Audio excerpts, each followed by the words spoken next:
Welcome to the Ruffled Daisy. Today I'm going to show you how to make this Farmhouse Shadow Box out of a box that we got from Hobby Lobby. This is perfect for the fall season, but you can use it in any season if you keep it pretty neutral. So I'm just using some acrylic paint to stain this. We are using a baby wipe to apply the acrylic paint and then wipe it off.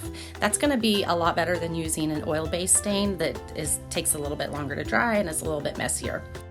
At Hobby Lobby, I grabbed this bushel of corn, and I didn't really want the bright colors in this setup, so I am actually just dry brushing some white paint on it. You're going to be able to see the oranges and the yellows shine through because we're not going to get down in all the grooves, but it really gave it a really farmhouse neutral look that was perfect for this project.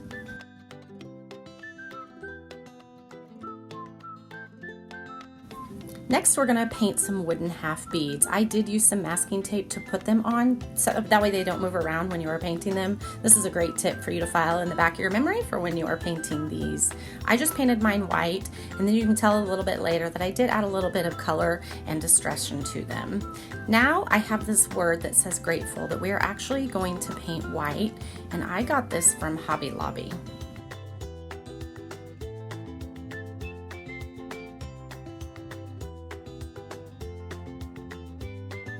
Now we're just going to put it all together. I have this foam block that I actually put inside the frame, and that's what we're going to stick our picks into.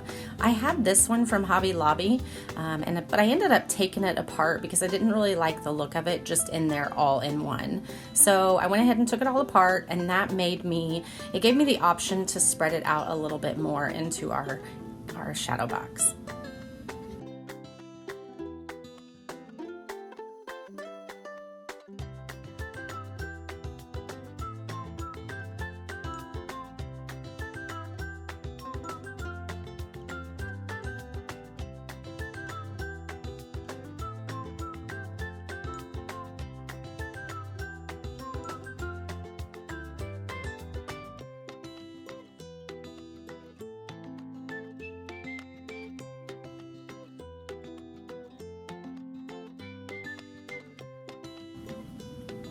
Once we have it the way that we want, we are going to put the wooden beads on. And like I said, I did distress them a little bit, and I added a little bit of copper to the beads and then wiped it off with a baby wipe, and it just gave it a little bit of more character and definition to them.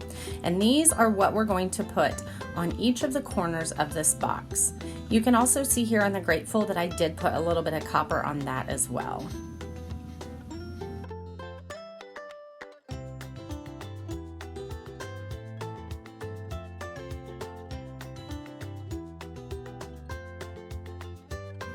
We did adhere the grateful sign to the bottom, and you have to be really careful with this because it is curved, and so the edges of your word are not actually going to be touching the wood, so it's only adhered really in the center. So just be careful when you pack this away if you just use it seasonally. Now we are putting some fairy lights in it. This really took this project over the top. It looks very cool. I hid the pack inside the box, and it just really looks amazing. I love it, and I made it to where I can use it all year. If you like this DIY and all things home creative, please visit me on theruffleddaisy.org and follow me on all the social media channels.